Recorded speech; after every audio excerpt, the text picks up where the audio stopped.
Здравствуйте, уважаемые зрители! Сегодня бы хотелось записать подкаст, который касался бы одного репортажа, который был у нас на НТВ в программе «Чудо техники», где мы разбирали некоторое количество гаджетов, которые помогают людям с храпом и с остановками дыхания во сне.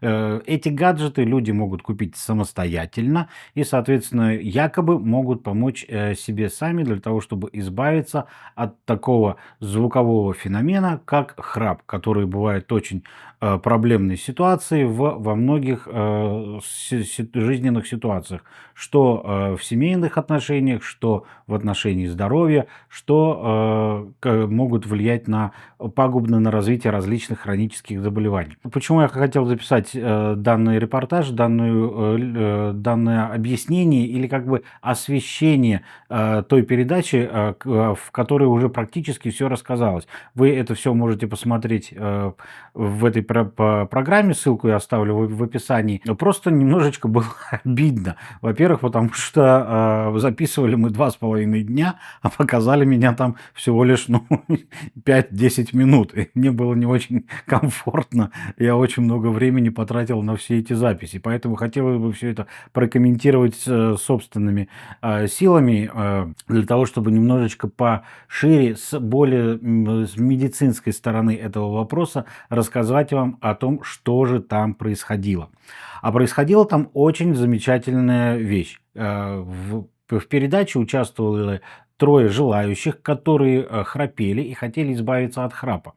Их подобрали рандомным образом, и, соответственно, надо отдать должное редакторам передачи, которые очень хорошо подобрали три разных человека по конституции тела, по жалобам, по возрастным категориям. Это очень увеличило количество разных рекомендаций, которые мы могли осветить в этой передаче. И очень, что импонировало, сами того не зная, редакторы и режиссеры, которые готовили эту передачу и которые также рандомно выдавали эти гаджеты для того, чтобы убрать у определенного нашего героя храп, они практически попадали в те рекомендации, которые я потом уже освещал героям после того, как мы проходили полный цикл обследования и попыток исправить положение с помощью этих гаджетов. Он храпит с детства, а сейчас буквально выжил соседа по комнате в общежитии. Посреди ночи я начинаю храпеть просто как медведь, наверное, не даю никому спать. Мы столкнулись с проблемой у студента, молодого парня, который храпит и мешает своим сожителям по общежитию спать. Настолько громко он этим занимается, что, естественно, сожители по общежитию не могут высыпаться нормально, естественно, жалуются на него. То есть, по большому счету, мы здесь имели социальный фактор развития этого вопроса. Как таковой храп человека не беспокоил, не влиял на его состояние здоровья. Ему это было неудобно с позиции, с точки зрения окружающих, которые его неким образом обвиняли в том, что он им мешает спать. Соответственно, естественно, он хотел все это нивелировать, очень это принимал к себе близко и хотел это все убрать. Мы ему рекомендовали, не мы, редакторы и режиссеры, рекомендовали ему использовать капу, и они оказались правы. После того, как человек прошел у меня первичный осмотр, было выявлено, что нарушений дыхания как таковых у этого человека нет. То есть, соответственно, апноэ сна как заболевание у человека отсутствует, но присутствует храп. Соответственно, мы можем сказать, что это называется первичный, неосложненный храп, так называемая ронхопатия. Вы этот термин можете услышать у оториноларингологов, который не влияет на здоровье самого человека. Поэтому рекомендаций там может быть различное количество. Например, различные упражнения, которые будут улучшать тонус ротоглоточной мускулатуры для того, чтобы уменьшить различные вибрации в ночное время. Или же, как у него, с нарушением прикуса челюстно-лицевой системы, применение внутриротовых устройств. Но тот гаджет, который человек якобы приобрел самостоятельно, он может быть недостаточно эффективен, чем настраиваемая личная внутриротовая каппа, которую может хорошо и грамотно настроить стоматолог-ортодонт, который занимается нарушениями дыхания во сне и знает, как это делать. И вот настроенная личная внутриротовая каппа ему гораздо будет легче и удобнее по комфорту для использования ночью, чем та, которую он использовал, купив ее в общей сети, так сказать, без рецепта и без рекомендаций. Соответственно, в принципе, в этом случае мы все угадали, все хорошо. Главное найти стоматолога-ортодонта, подобрать внутриротовую личную капу под его размеры, и все будет замечательно. Клиновидная подушка за 1900 рублей. Достался пенсионеру, папе нашего исполнительного продюсера Александра, Виктору Демочкину. Несколько раз у него останавливалось дыхание ночью, а днем были беспричинные потери сознания. Семья не на шутку встревожилась, убедила его пойти по врачам. И первое, что они посоветовали – изучить сон. Теперь второй случай. По поводу пенсионера, который уже страдал нарушениями дыхания во сне, у которого были уже проблемы со сном, у него есть вторичные жалобы, у него есть вторичные заболевания, он принимает различные препараты по второстепенным своим заболеваниям и уже имеет определенный букет хронических заболеваний.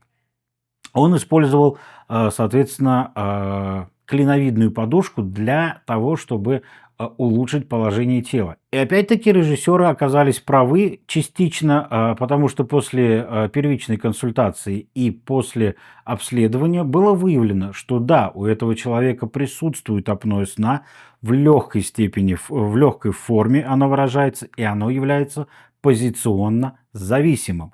То есть, соответственно, ему может быть рекомендовано позиционное лечение, и это очень хорошо. Они описали в программе по поводу рекомендаций теннисного мячика на спине. В этом случае они тоже очень хорошо угадали. Да, клиновидная подушка ему не особо помогла. 4-я ночь эксперимента. Витя совсем отказался от использования специальной подушки, потому что неудобно, и слышно было, как он храпит даже в другой комнате. Потому что она рекомендована при совершенно других случаях. Во-первых, при патологии ЖКТ, при гастроэзофагальной рефлюксной болезни, когда у человека идет заброс из желудочно-кишечного содержимого в район, в область пищевода.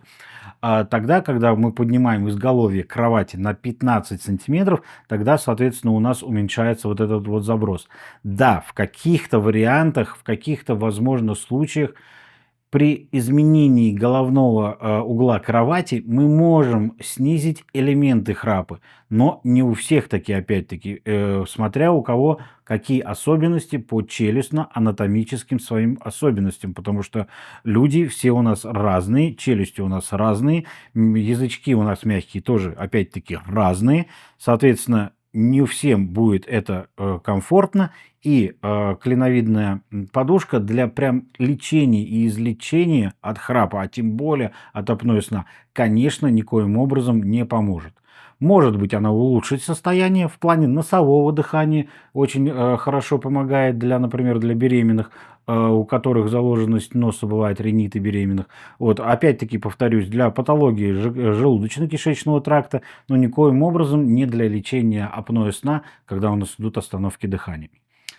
И обратимся теперь к последнему случаю. Он довольно-таки классический, довольно-таки хороший и очень наглядный. Айтишнику предложили использовать электромиофункциональный гаджет, который, соответственно, у нас подавал электрические импульсы через кожу, за счет того, что улавливал вибрации храпа, таким образом должна была стимулироваться подъязычная мускулатура, которая должна была находиться в тонусе, и, соответственно, тем самым уменьшаться храп и улучшаться остановки дыхания. Нет. Раз, два.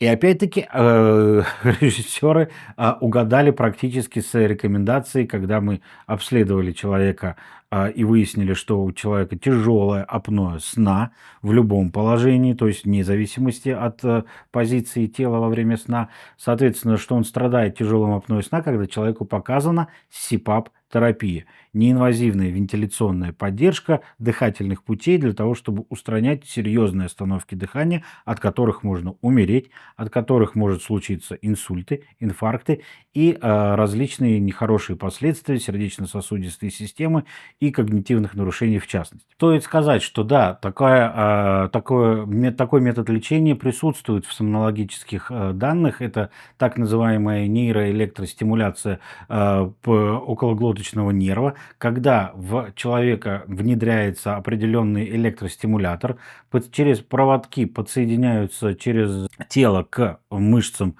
корня языка, и через этот электростимулятор подаются небольшие электрические импульсы для того, чтобы поддерживать в тонусе гладкую мускулатуру верхнеглоточной вот этой всей области. Довольно-таки специфическая, естественно, рекомендация. Немногие, конечно, на нее согласятся. У нас в России пока таких операций и таких специалистов пока не выявлено и пока не начаты такие процедуры проводиться. Но вот на Западе данное направление имеет место быть. Некоторые пациенты соглашаются на такое в угоду различных условий. Кто-то не согласен с СИПАП-терапией, кто-то не хочет пользоваться внутриротовыми устройствами, кто-то не согласен на проведение ЛОР-операций. В итоге вот им могут рекомендовать такую электростимуляцию. И по показателям, по исходным данным, оно довольно-таки эффективно справляется со своими задачами по устранению апноэ сна. Ну и вот по типу такого прибора и рекомендовали нашему герою. Соответственно, через небольшие электростимулы держать в тонусе окологлоточную мускулатуру. Да, естественно, оно было неэффективным, оно не оказывало достаточного эффекта. Естественно, при тяжелом апноэ сна, скорее всего, такая рекомендация особо сильно не поможет. Тут все равно мы вернемся к своему классическому методу СИПАП-терапии. Сон с маской на лице для устранения храпа и апноэ сна. Таким образом, мы имеем 3 разных человека с одной и той же проблемой, которая озвучена как храп.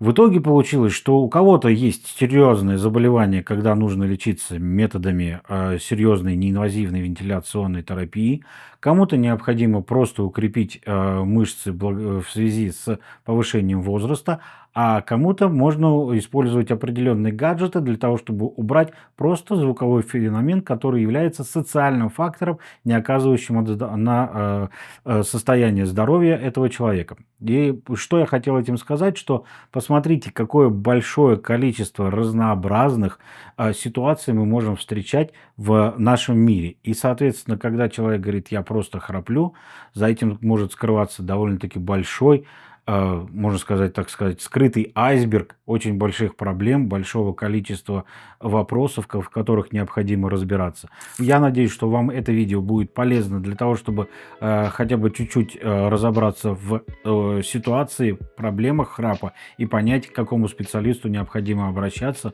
для того, чтобы убирать ваши нарушения, с которыми вы можете сталкиваться. Поэтому я вам желаю приятных снов, всего хорошего, до новых встреч!